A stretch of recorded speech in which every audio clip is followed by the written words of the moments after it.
This talk is about specifically the philosophy and a demo of some tools of Unix. It's not really about the operating system. So hopefully that was clear in the intro notes or whatever, the description of the talk. All right, so there is like a few things I kind of just going to assume you know. I'm not going to talk about it all, and I might even expect you guys to know slightly more than this, but this is what I thought of bare minimum. You should definitely have used the terminal before, navigating the file system, executing scripts, whether that's a Python script or whether that's something else, just executing things from the terminal, deleting files, creating files, directories, cd, ls, rm, make dir, that kind of stuff. All right. So that's kind of like what I'm assuming you know. And then I'm going to hopefully explain every other thing that I use, but I might make a mistake and kind of assume you know something else as well. But this is I tried to just only assume this. Okay, so you're used to, if you're starting here, then you're used to just kind of thinking of commands as kind of standalone things, and that's partly because these commands are like cd changes directory. There's really nothing else you can do with cd. It's its own thing. You kind of use it by itself.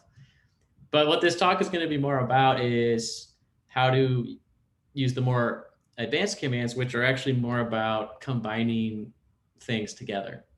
Whereas these kind of more beginner commands are kind of like standalone. Like a lot of times you'll run these four commands I'm showing you here, cd, ls, rm, make dir. You'll run them by themselves. You know, like you'll remove a directory, or you'll just ls wherever you are, or you'll just make a directory. But the more advanced commands, as we'll see, they're not really meant to be used that way. They're more meant to be used in combination with other commands. And Unix starts to make more sense once you see that, and you can realize that every command in Unix is kind of meant to be used with other commands. And then the more you know, they start compounding on each other. That's kind of what this talk is about. Okay, so yeah, what I'm hoping you'll take away from this talk is, what Unix is all about, and my interpretation of that, what people mean when they say Unix philosophy. You'll hear that a lot. How to combine programs together to create more powerful programs. That's what I was just alluding to there. And then I will give you a list of tools to look into further. And I'm not going to spend a lot of time on like a tutorial on like specific tools, like here's how grep works and here's all the things you can do with grep. Like I'm just going to kind of show the most basic use of a handful of tools, and then I'll show some examples of how you can combine them. And basically all I'm trying to do is get you thinking about how you could be combining things and getting you thinking, but you'll have to do the hard work of actually learning the nitty gritties of the tools yourself and practicing yourself. So I'm hoping I'll just inspire you to want to do that work. That's kind of what this talk is. All right, so first off, just to clear up any confusion, like, this talk isn't for like people who are like on Linux computers. Like this is for everybody, because really Unix is not even really an operating system anymore. When people say Unix, it used to be an operating system created in the 70s by Bell Labs, helped popularize the C language. But really, it became more of like a family. But then now it's not even that. Usually when people talk about Unix, they're really talking about the philosophy now, and they're kind of talking about a standard suite of tools. There's kind of like a certain standard that every Linux and every Mac, and even now Windows has like ways to run these. There's kind of a standard set of tools that basically everybody has access to now. And whether you're running a Unix operating system or not, it's kind of like you have these tools. So if you have the philosophy, that mindset, combined with the suite of tools, you basically have Unix. And so in that way, everybody could be, a Unix hacker, no matter what operating system they're on. All right, so the Unix philosophy, it is all of these things, okay? It is in part a programming style. It's also just a workflow. It's sort of dictated by the way you use your tools. And then it's also just a mindset and kind of a way of life for some people. But really, this talk will be focusing on the middle two. I'm not going to go into like the coding style stuff, and I'm not going to really touch on the way of life stuff. But the more you get into this, the more you'll see what I mean by that. But really, we're going to talk about the workflow and the mindset. All right, so there's a bunch of kind of like famous like quotes by like these Unix creators. So Unix was kind of worked on by a group of people at Bell Labs, and there's a lot of quotes you'll find that I think demonstrate some of the philosophy, because these all those hackers at Bell Labs kind of shared some similar mindset. And I think some of these quotes are really good to look at. And specifically, these are the best ones. There's more. I have like 4 slides of these, but this guy, Doug McIlroy from Bell Labs, I think his quotes are the best for understanding the Unix philosophy. So I'm just going to read them. I probably won't read all of the other ones, but I want to read these ones because these are the most important. So this is the Unix philosophy. Write programs that do one thing and do it well. Write programs to work together. Write programs to handle text streams, because that is a universal interface. And when you picture like a lot of programs that we all use, like, do they really only do one thing? No, like most programs do a ton of things. Like think about VS Code. Like think of how many things VS Code does. But really, the true like pure Unix hacker way is to actually just use tools that basically only do one thing, and it only works because you can combine them. Okay, and that is the second sentence there. Write programs to work together. Right. So first, you want programs that do one thing, but it only makes sense to do that because you know that they're going to be working together. Okay, that's where you can create your own IDE like VS Code. It's not that you are restricting yourself using simpler tools. It's more like you're empowering yourself, actually, because if you know how to combine them together, you can actually have something more powerful and more flexible and more extensible. And that stands the test of time. You won't be learning a new IDE every couple of years when a new one gets hot. You'll just know these tools that are 50 years old that are still, pulling their weight. Okay, the text streams one, that one's pretty interesting, but it's true. The more your programs work with text streams, the more they can. It really just ties into the previous thing. The more they can work with other programs. If all your programs work on text streams, meaning they take in some input stream of text and they output some output stream of text, they can be piped into and piped out of in a pipeline of other programs.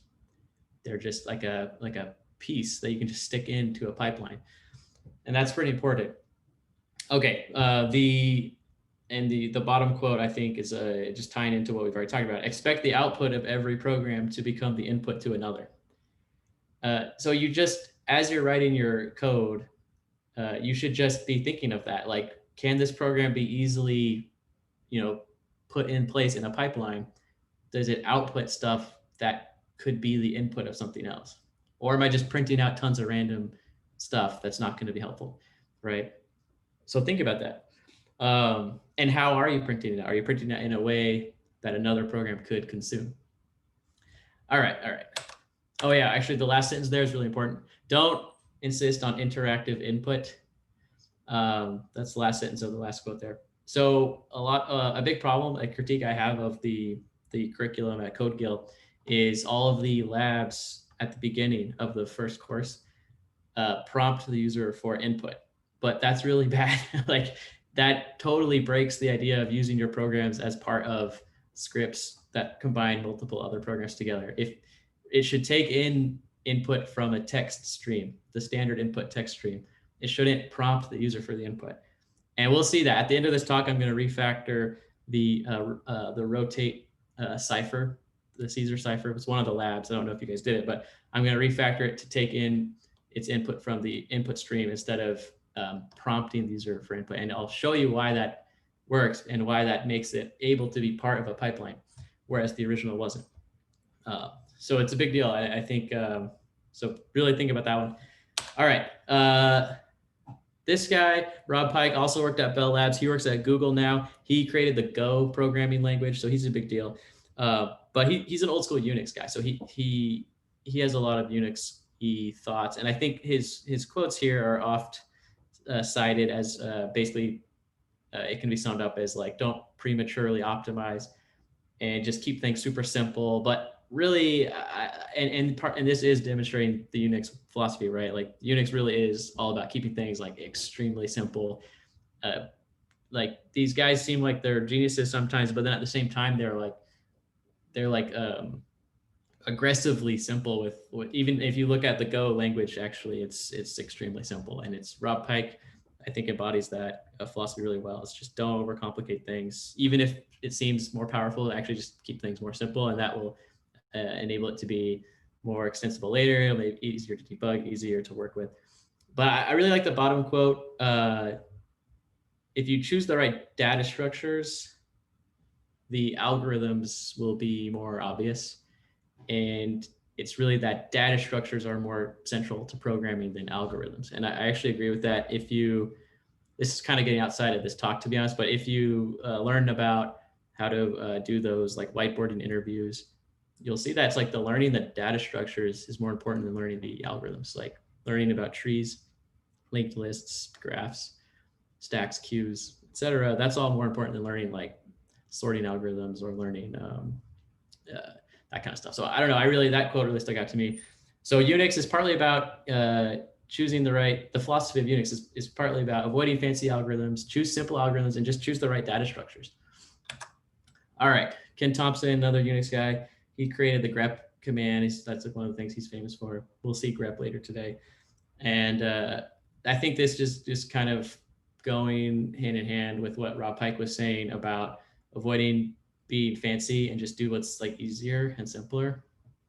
So anyway, moving on. So this guy later on, he didn't work at Bell Labs. Eric Raymond is just an open source kind of guru guy. He I don't know what he's up to now, but a long time ago, he wrote a lot about open source before it became what it is today.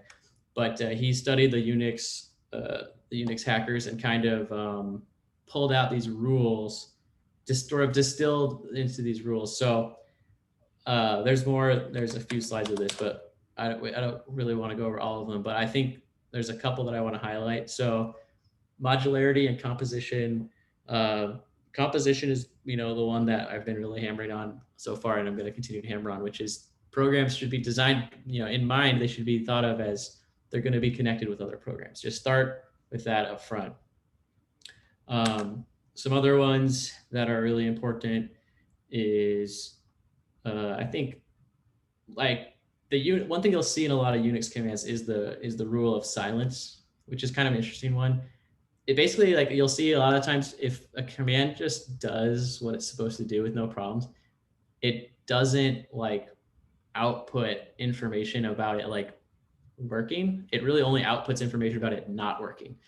And that might seem weird, but that actually is what helps you use it in as part of like pipelines and things. You can, especially if you're writing like scripts, you can, for example, check the output. And if you don't have any output, then it's like you just know it worked. And then if you do have output, then you have some scary thing to look into. But if all your programs are always spitting out tons of stuff, you can't really write your pipelines that way anymore. And it becomes a lot hard to parse out the things you care about from the things you don't care about. So I like the rule of silence. That's kind of that's a very Unixy thing to think, is just don't even say anything if it works. Okay.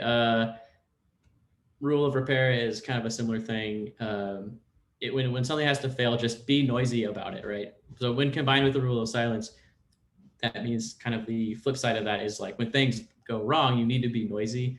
Just fail immediately and just be extremely noisy. And then that way something else can handle it. Yeah, these are all important, but we don't have time to really talk a lot about all of them. Okay. All right. So I just wanted to highlight what Doug McIlroy said, because I think that's the most important, best bang for buck one, that if you kind of do this one, you'll like accidentally be doing a lot of the other ones, which is just expect the output of every program to be the input to another. If you just embrace that, you'll like automatically accidentally be doing a bunch of these rules. It's like a weird side effect. I think that's my opinion on that, at least. All right, so let me just show you a bunch of tools, super basic use cases of them, and then we can start getting more into what I've been talking about, of like how do these things work together. Okay. So I think what makes sense is for me to minimize, or not minimize, but exit the full screen, and then I can pull up my terminal and we can maybe kind of run things as I show things. And I'm going to start with like really basic commands. All right, so I have a terminal open here, and I just have a bunch of slides to remind me. Oh wait, there is one slide first. There are these, I guess I go back in presentation mode. There are some like meta tools for working with other tools that are like really important to know, because it's all about combining things. And since it's all about combining things, the tools that help you combine things end up being like the most useful things. So these are like the most important things to know. You should definitely know basic regular expressions, because since text streams is the universal interface, right? Remember Doug McIlroy said that everything is text. So regular expressions end up being useful with like a lot of these tools. Like a lot of these tools basically have some regular expression variants or like options, or you can just kind of use regular expressions first and then pipe something into another tool. And that can be really helpful. The pipe operator is the big one though. This is the most important one. This allows you to pipe the output from one program into the input of another. That's like that thing we've been talking about doing. The pipe operator is what allows you to do that. File redirection operators are also important, because you can change where the output goes. You can direct it to a file, and then that file could later be the input to another program, for example. So a lot of times that's actually like kind of a basic, but it works way to connect two programs is just like write something to a file and then have some other program read from that file. That would work. And that's something that you can do, and knowing how to redirect output to files is important. And then there's this command called xargs, which is pretty awesome. It can take the output stream. I think it can do more than this, but this is what I use it for. It can take the output stream and it can turn it into a command line argument for another command. And that sounds confusing, or maybe you just don't know what I even mean by that, but we'll look at that specifically. I'll show you that later, where we can use xargs. Okay, so we're going to be kind of briefly talking about most of these, not all of them, but these are like, I think like the basic kind of, beginner intermediate tools beyond like ls, cd, rm. Beyond those ones I just already think you should know. Beyond those ones, these are kind of like, if you just knew these and know how to combine them, you can do like quite a lot of stuff. And these are all things that are built in to like Linux and Mac even. You'll just already have these. And probably if you get like Windows Bash, you probably have these too, but I don't actually know. All right, so I'm just going to go over a lot of these really quickly and then as we go, we'll see more examples of how you can combine them. And then by the end, hopefully your mind will kind of be open up to see like what you could be looking into further. So like all these commands usually take in a lot of different flags to like change their behavior. So I'm not going to like go over all that stuff. I'm just going to show you basic uses. All right, so we're starting with PS because we're going to use it later. Something that PS can do is it just can list all your processes going, and it can tell you the process ID. So I have a bunch of shells open, my Z shell. I also have the node process running, and I have another script running. But you can also say -E, and we'll use this one later too, I think, to show like all of them, not just my user processes, but I think we can also see just like the core processes that my system has on all the time. And there's just a bunch of stuff going, and we're not going to look through all those. But the reason why this is super useful is not really, you would never really use this by itself. There's really no point. You use this, for example, one way I use this is when I'm looking for something that I want to terminate because it's blocking me from something else. Like maybe I have something running on a port, and we'll see an example of this. It'll be an exercise I'll have you do later. How do you terminate a process that's running on a port? Because if something's running on a port, it'll block something else from running on that port. And I do this a lot because I have a lot of web servers running. I might accidentally have something running on a port, and I don't even know where it is or where I started it or like what started it, but I just know I want to kill it. So you can use PS to show you all your processes. Actually, for that one specifically, there's a better command where you can actually find something. You can find its process ID, like just like how PS gives you the process ID. We'll be able to find the process ID based off of what port it has open. So we'll find a better command for that. But that kind of thing, or if you know what it's called already, like you know the thing, like if it's like in this case, this is the script I have. if I know that's the thing I want to kill, I can just search for this in this output, and then I have the PID, and then I can terminate it with another command that we'll see later. So the more of these we'll see, the more we'll be able to actually use them. But like I said, you don't really use them by themselves. It's really more when you can combine them with other things. All right, so cat is pretty useful. Cat concatenates files and then outputs the concatenation. But actually what a lot of people just use it for, even though it wasn't really meant for this, is a lot of people just use it to output one file. So like let's output text.txt. It's just this file I have for a demonstration. It just outputs it. I also have this node server that I was going to use for an example of something. It just makes like a web server that it just responds with hello no matter what request you send to it. But there's the text for that.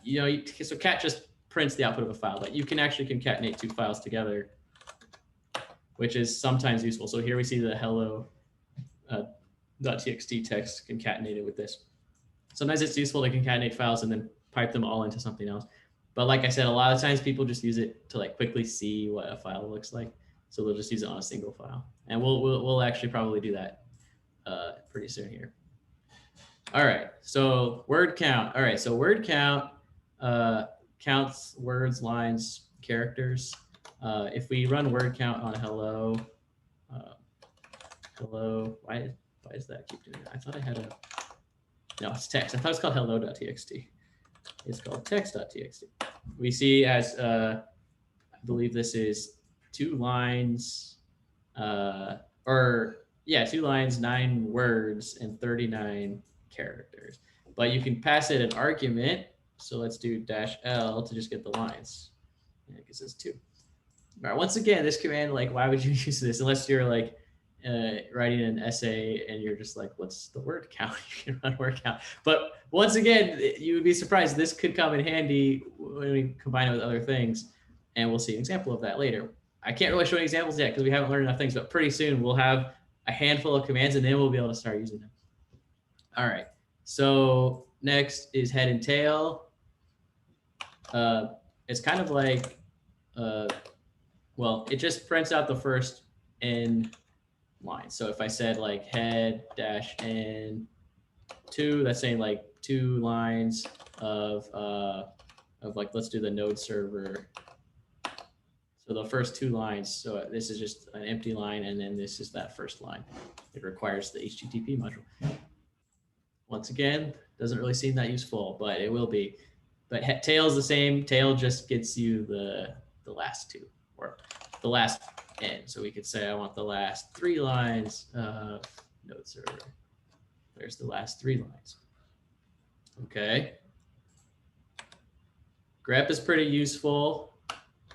All right, finally I have an example of combining commands, but grep basically can take some text pattern, like maybe I want to look for all the console logs. So I'll say console in node server, and it'll highlight the lines that have the pattern I was searching for in this file.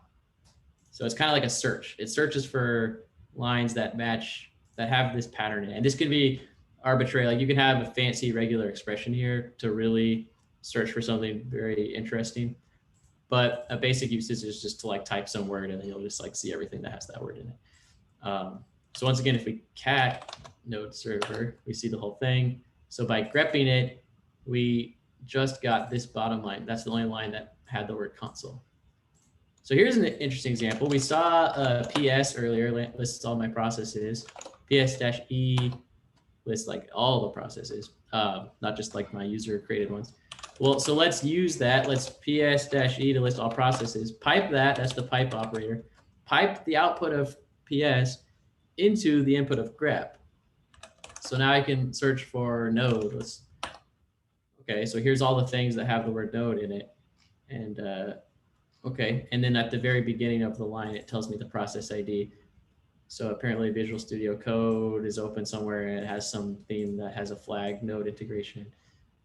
There's some other things. You could search for whatever. I mean, I don't have to search for node. I could search for anything.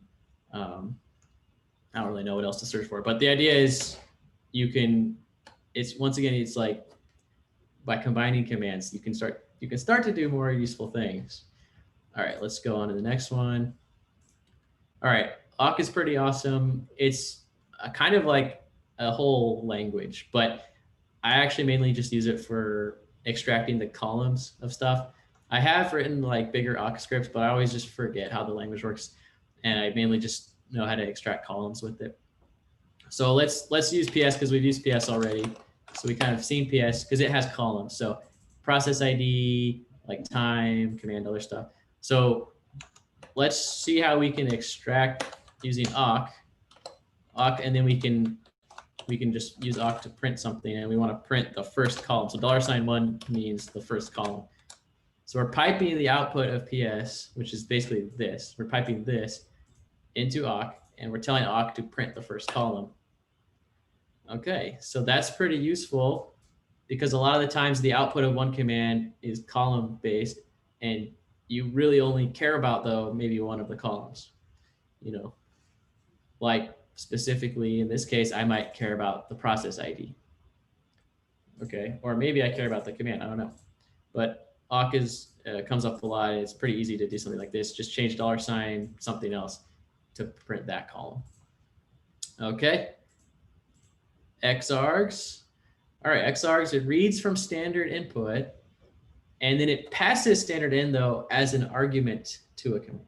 Okay, so if a command doesn't read from standard in, but it takes an argument, you can use xargs to kind of convert it into something that like, it's like almost as if it would have taken something from standard in, but specifically like for any argument that it takes in. So let's see an example. That probably doesn't make sense until we see an example. So remember, word count takes in a file name as an argument. So like word count text.txt. So it takes in that argument. It's like a positional argument, that file. But what if I just wanted to like pipe the name of a file into it? Like I can't really do that if I tried to do that. So if I try to pipe a file into word count, well, first let's say what I want to do. Let's say I wanted to word count all of my files, like what ls would return. I want to ls, and I want to like word count all of those things. Okay, if I just ls and I pipe it into word count, it's giving me the word count of like this text, right? I mean, really, it's probably apparently though ls, when you pipe it into something, it splits it into 3 lines. So it's 3 lines. So it's like 1 line each. It's like that thing, and that thing. So it's like 3 lines, 3 words. There's these 3 words, and then apparently 35 characters. So, but no, I wanted it to actually read those files and actually like act on those files, right? So I can use xargs for that, where I can say, so pipe ls, which is just going to pipe this stuff, like pipe that into xargs, which will allow me to say like xargs will take in these things and then pass them as arguments to word count. Okay, I get this one's a directory, so that's a problem, but then these ones work. So look at this, it's actually operating on the files, and it even gives me the total. So what that's doing is it's as if I wrote this. It's if I wrote word count text.txt node server cypher. I don't really want that one because it's a directory, but this is what the above command here was basically doing. It was taking the output of this, by piping it into xargs, it converts it into just calling word count with these as arguments to word count. Okay, so xargs is very useful because it helps you combine things, because sometimes to run a command the way you want, you kind of have to change standard input to actually be an argument, a positional argument. All right, so that's one way. If you want to word count all of the files in the directory, you can pipe ls into xargs, and then run that on word count, and it'll tell you the information. We get the error that that's a directory, but we still get the other info. All right, moving on. Sorts, its input by lines. You can do ascending or descending order. Okay, let's quickly see this. So, okay, like echo just prints something. This is like the print statement of the shell. So like, let's print out like 3, 2, 1, and then let's sort it. So I'll say 3. I'm just putting new lines in between. because it sorts it by lines. So if I just run that, we get 3, 2, 1. So Echo just prints whatever I give it. So if I pipe that into sort, we should get 1, 2, 3, right? 1, 2, 3. All right. You're probably thinking, why would I want to sort something? Well, we will see that later, where once again, it's like in a pipeline, it might make sense to sort things. We'll see that. All right. lsof is super awesome. Lists open files. It's like ls, but for open files. And it can also be used though for like open network connections, like open ports. So for example, if you want to find all the processes that have a file open, you can say lsof and then like some path to a file, and it will figure out all of the processes that have that file open. But what I like to do is use it on the ports. So you could say lsof, because like I said, I'm a web guy, so a lot of times I have web servers running on ports, and then I want to like, a lot of times I want to like figure out like, you know, what has a port open. So I could say like colon 3000. Nothing is on port 3000 probably. So no output. That's rule of silence. Doesn't show us anything, which is it shouldn't say like there was no port open on 3000. It's nice that it just doesn't say anything. All right, let's run our node server though. So I have a node server here. If we log that out, we see that we listen on whatever port came in through the argument process.argv, and node is like a command line argument. So if we run this with port 3000, okay, it's a server, it's listening on port 3000. If I go to another tab here, I can send a HTTP request to it to prove that it's on. We can use curl for that. Curl just sends a request, localhost 3000. You can post request, get request. You can do a lot of things with curl. This is just a get request. All right, I got hello. That's what it was supposed to return. So it's running. All right, let's use lsof now. lsof-i colon 3000. Check this out. lsof tells us that it's a node program. There's the PID. And really that's the only two things I care about. It gives me other information too, but usually I just want to know what the PID is so I can kill it. So that's kind of how I use lsof. We can come back here and we can kill that. All right, so now let's look at some bigger examples using things we've seen. So for example, what if we wanted to count the number, I said JPEGs, but count the number of whatever files in a directory. So, you know, using a little bit of regular expressions, we could say like star.txt. I think I have a txt file in here.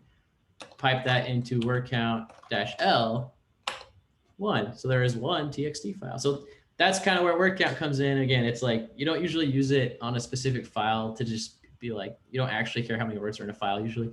Usually you use it like this, where it's like you pipe some like other command, like something that just gets you all the txt files, and you're like, how many of those are there? How many MP3 files match some pattern, right? How many, you know, whatever. Like this kind of thing is an example of how word count can be useful. It's also showing a little regular expression. The star just matches any pattern. So we're basically saying any file name, and then that ends in .txt. So you could write any other kind of thing there. All right. I like this one. We haven't looked at the du, but du stands for disk usage. It's just a nice command. It gives you the number of bytes of all the files in the directory. It looks like the only stuff that really even registers is stuff in this rot cipher directory. So find top 5 biggest directories under a given directory. All right. So check this out. You could say du-a some directory name. I'll do like my downloads folder, and then I have specifically like organize these papers. So I have a bunch of papers I wanted to read. Maybe I want to find the biggest PDFs in here.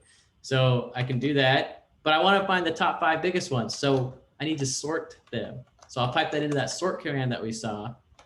And in this case, we didn't see the -r before. That's reverse order, because normally it'll go, you know, 0 to 1 to 2 to 3 to bigger numbers, but we actually want to start with the biggest and go downward, descending order.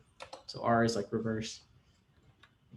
pipe that into head, because I don't want the entire list. I only want the top 5. So remember, head gives us the top, or the first n lines. Okay, so here are the things. So some Haskell book, some other thing, artificial, I don't know. Anyway, there's like the 5 PDFs in that folder that are like the biggest in terms of bytes. And what we can do though is we can actually go back and let's run this like one at a time. So if I just got all of them, here's all of them, and they're in no particular order. It's hard to read. If I then added the sort -n-r, now we can see the bytes are getting bigger as I go up. So the biggest ones are going to be at the top. But once again, it's too much. I didn't care about all these other ones. So that's why we finally ended it with a head -n. And then that's the top 5 biggest things. And it's kind of unreadable. If I made it bigger, it'd be like easier to read. But anyway, that's an example of like some of those commands that might have seemed like, why would I use head? Like, why would I ever want the first n lines? Like, what's that for? But once you combine it with sorting, now it kind of makes sense. Oh, once you sort something, then grabbing the first 5 lines kind of makes sense, because that's like grabbing the top something. Or if you use tail, grab the bottom something. So that's when head and tail can be more useful, is when you combine it with sorting, for example. All right, another cool example. So your shell has a history command that just like shows you all the stuff you run in your shell. This is actually pretty useful if you like forget something that you ran earlier. Like maybe you're going off of some example online and you're like, what was that? So anyway, here's all the stuff I've been running as we've been talking, right?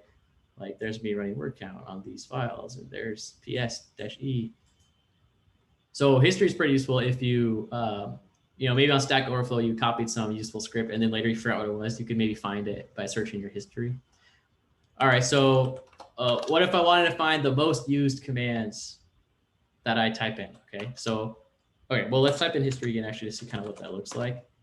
So there's some column here, and then there are, I don't think we really care about this column at all. It's really more because I think duplicates are going to appear here, right? Like we run PS over here. So we really just want to skip this first column. We just don't care about it. I don't even really know what that is. Maybe it's just the number. It's just a running total, I guess. I guess I've ran only this many commands. I don't know if history has a cap, or if this is just a new computer, to be honest. Yours will probably be a lot bigger. I got this not that long ago. All right, so let's run history, but let's like get rid of that column that we don't care about. So we talked about using awk for this. We just want to print out the second column. There we go. So we just stripped off that column we don't care about. All right, now I want to sort it. Sort. Okay. So now I can see all these things I've ran. Apparently I've ran them a lot of times.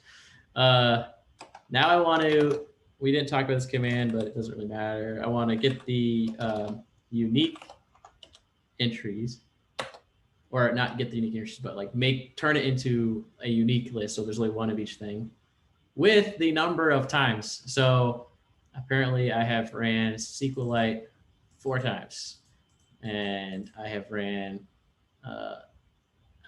touch 81 times. So there you go.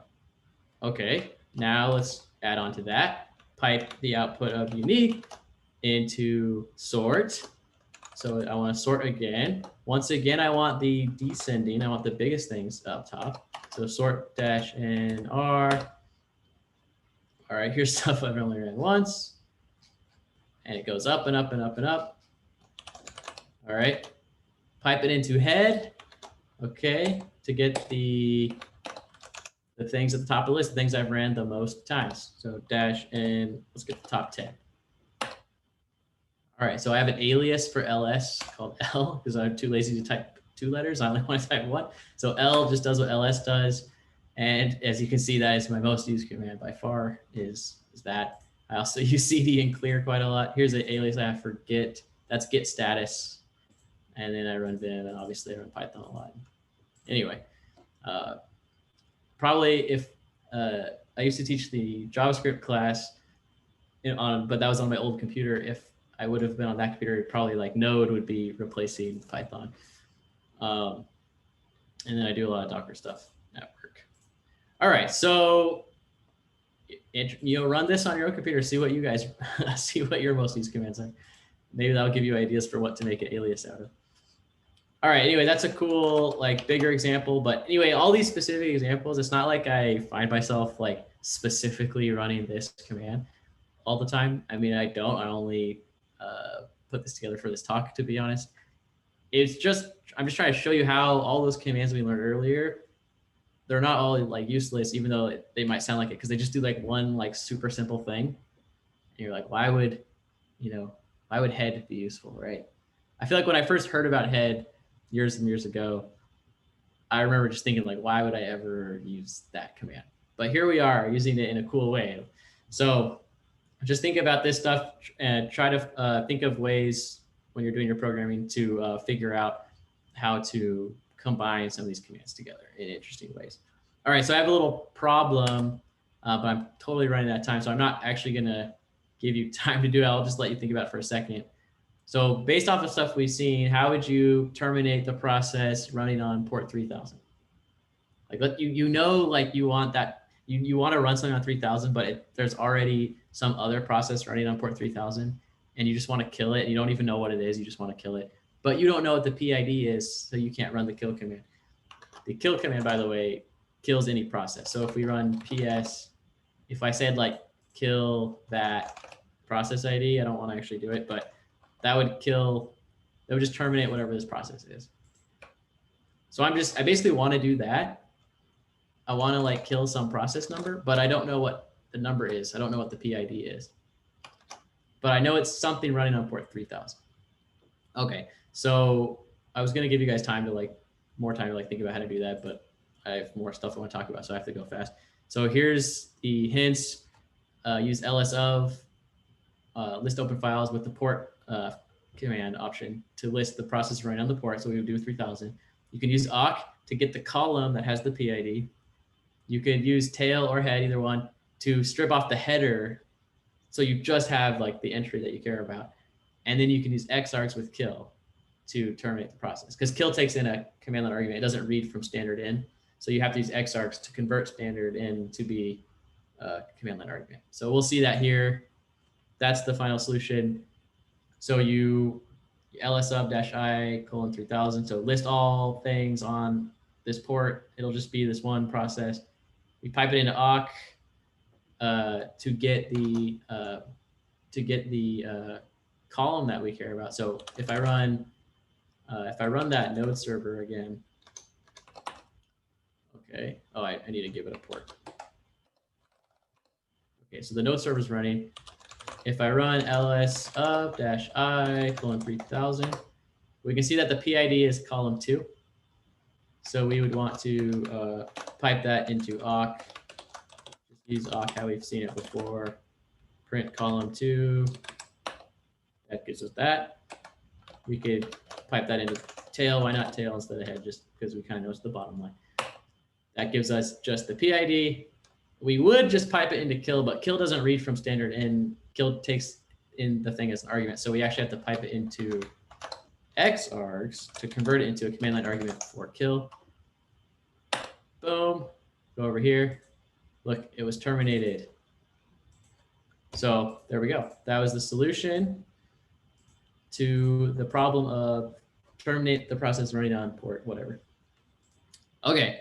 So once again, this isn't like, I don't necessarily do this all the time, but it's more just when you know how to combine all these little things together, you'll just think of things like this all the time that you need to do, and it'll be way easier than, I don't know, searching around the internet or whatever. Or like, you can also make your own bash scripts that do these things to kind of like save them for later. So then you don't even necessarily have to remember the whole pipeline because you have it written down in some script file. That's something I do a lot of the time.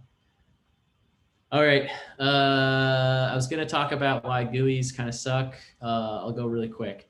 So you can't connect the programs together very easily. Like, what if I wanted to connect, my iTunes GUI app, some info in there. I wanted to like somehow send that data to like some other app. Maybe I don't know what app it would be, but like there's just like no way to like bridge that connection. It's just an isolated app, right? Every GUI app is like totally isolated pretty much.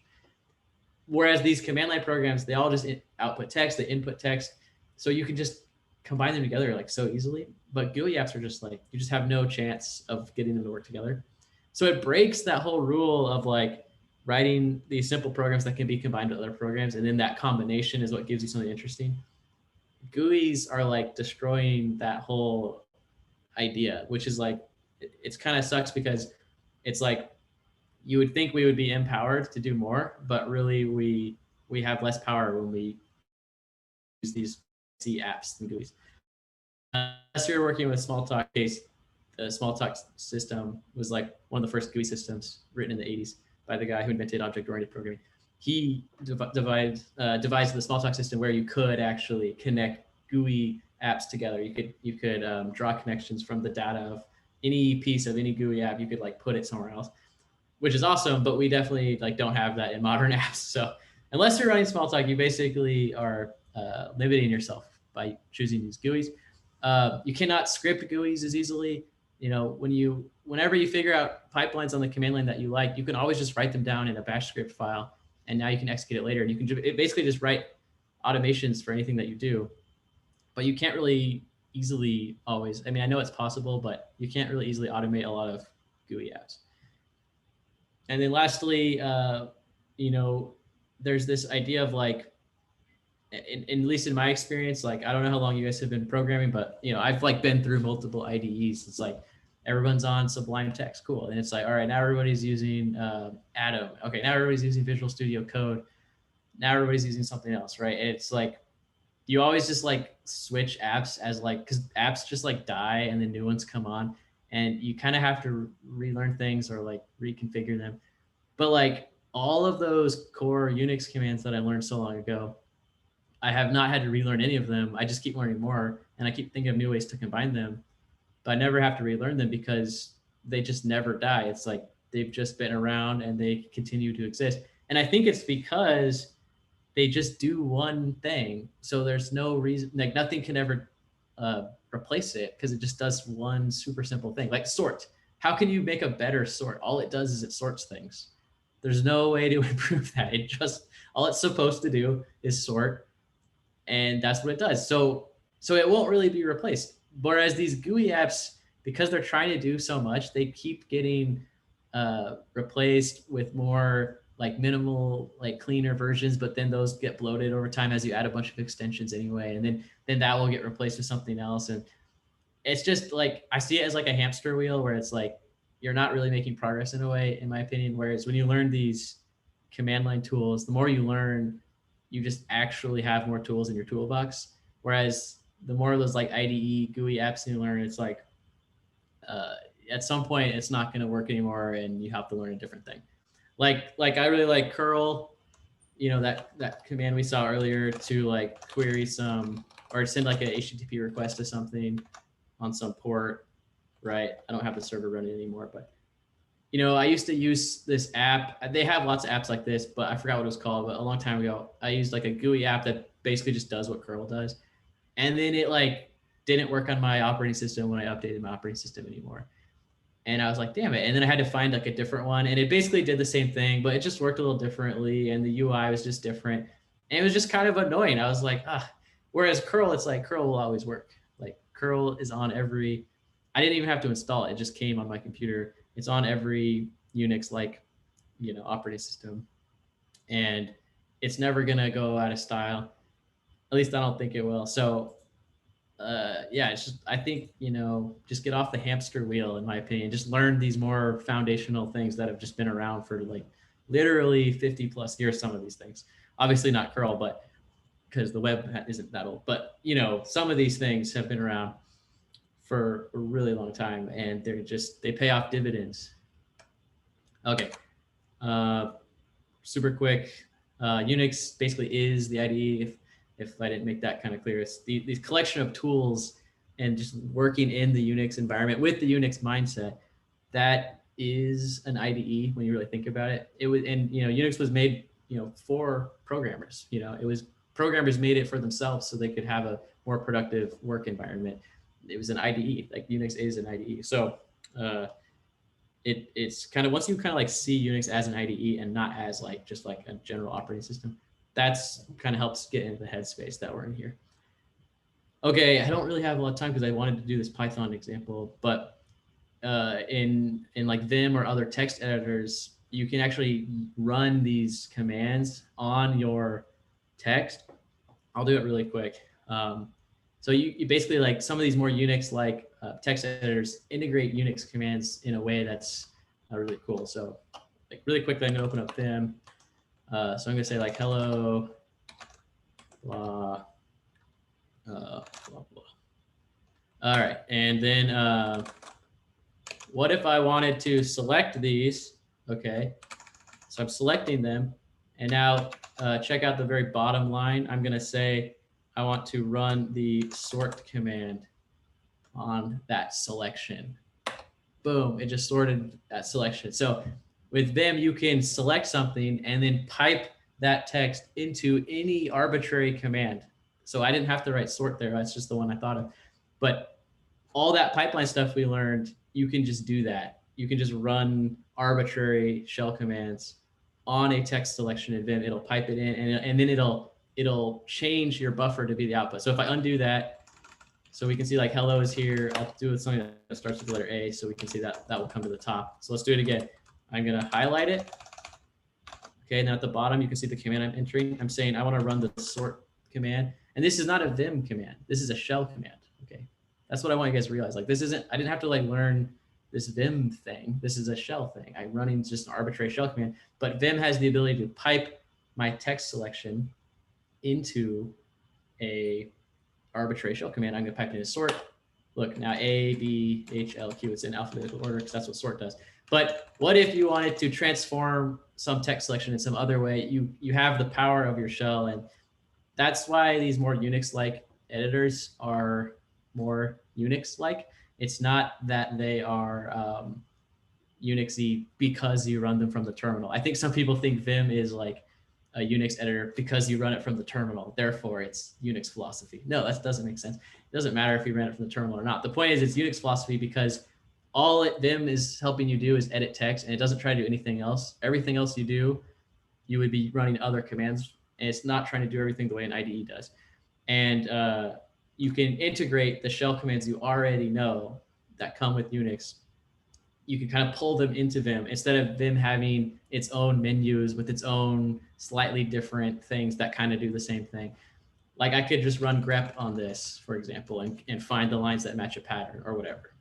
I don't have to learn some special thing. I mean, granted, Vim does have its own special things too, but I think the fact that it integrates with the Unix stuff really well is kind of the idea. All right, I'm gonna exit out of that. Okay, I'm gonna, right, quick review on this. This is that quote from earlier. So now saying it again now, after seeing all of this stuff, hopefully it'll really hit it home. So this is the Unix philosophy: write programs that do one thing and do it well, write programs to work together, write programs to handle text streams, because that is a universal interface. All right, and then now really quickly, I have just a few minutes. I was going to show how to convert one of our Python labs from the Code Guild curriculum to no longer prompt for input, but instead to read from standard in, and also to take in command line arguments. So I'm going to quickly do that. So I have a folder here, .cypher. Basically, there's these 3 files. So this version is like probably what you guys all did. Bat is like cat, but it colorizes the output. So I'm running bat because I want the syntax highlighting for you guys. So here's a simple Caesar cipher. If you went through the curriculum, you might have done this lab. All it does, here's the part that matters. It asks you for some text that you want to shift.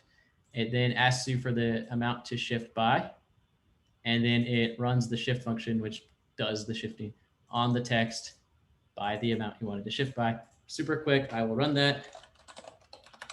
Python 3 .cypher 1. Okay, I want to shift hello by 1 character. So the H became an I, the E became an F. We got that. We shifted the text. All right, so this is terrible. It doesn't fit into a pipeline because it prompts the user for input, which would just totally not work in a pipeline. So I have version 2, which is slightly better. Version 2 uses the argparse module to take in command line arguments. Let me make this bigger so everything so it doesn't wrap. So argparse, we don't really have time to talk about it, but basically what it allows me to do is I can run the command like this, and I can give it like a shift amount argument. Shift amount equals 1, and then the text is hello. All right, now it can actually work in a command line, but it still doesn't, in a pipeline, I mean, but it still doesn't actually read from standard in. It takes the argument, which means we would have to use xargs on this. But really, this is the kind of program that should read from standard in, except for the shift amount. That should definitely be a command line argument. So version 3